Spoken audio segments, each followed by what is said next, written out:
வடிவேலு எனக்கு அவ்வளோ டார்ச்சர் பண்ணாரு. நான் வடிவேலு கூட இனிமேல் நடிக்கவே மாட்டேன் அப்படின்னு சொல்லி சோனா அவர்கள் இப்போ ரீசெண்டாக நிறைய உண்மையான விஷயத்த வெளிப்படையாக சொல்லியிருக்காங்க.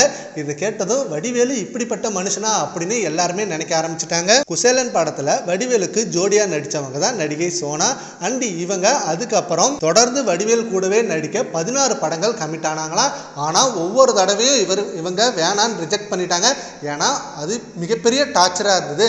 சுயமரியாதைன்னு ஒன்று இருக்கு. ஸோ அந்த சுயமரியாதைக்காக தான் எல்லாரும் பார்ப்பாங்க. அதே போல தான் நானும் பார்த்தேன். அவர் கூடலாம் நடித்தா என்னால் அந்த சுயமரியாதையெல்லாம் விட்டுட்டு தான் நடிக்கணும். வடிவேலு அப்படி டார்ச்சர் பண்ணுவார், மரியாதை இல்லாமல் பேசுவார். எனக்கு அப்போவே நடிக்க பிடிக்கல. சரி சூப்பர் ஸ்டார் படம் அப்படின்றதுனால மட்டும்தான் அந்த படத்தில் கமிட் ஆனேன். அப்போது என்னை பற்றி ஒரு ஆர்டிக்கல் ஒரு புக்கில் வந்தது. அதை பார்த்ததும் எனக்கு மிகப்பெரிய அதிர்ச்சியாக இருந்தது. சினிமாவில் படுத்தும் கூட சம்பாதிக்கலாம் அப்படின்னு சொல்லி என்னோட ஃபோட்டோ போட்டிருந்தாங்க.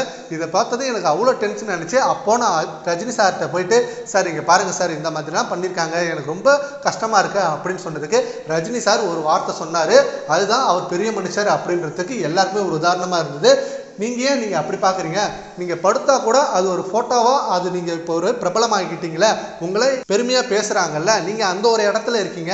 ஸோ நீங்கள் அப்படி நினச்சிக்கோங்க, உங்களை பெருமையாக சொல்கிறாங்கன்னு நீங்கள் நினச்சிக்கோங்க அப்படின்னு சொன்னார். ஓகே அப்படின்னு நினைக்கிறாங்கள, அப்படி தான் சொன்னிச்சு.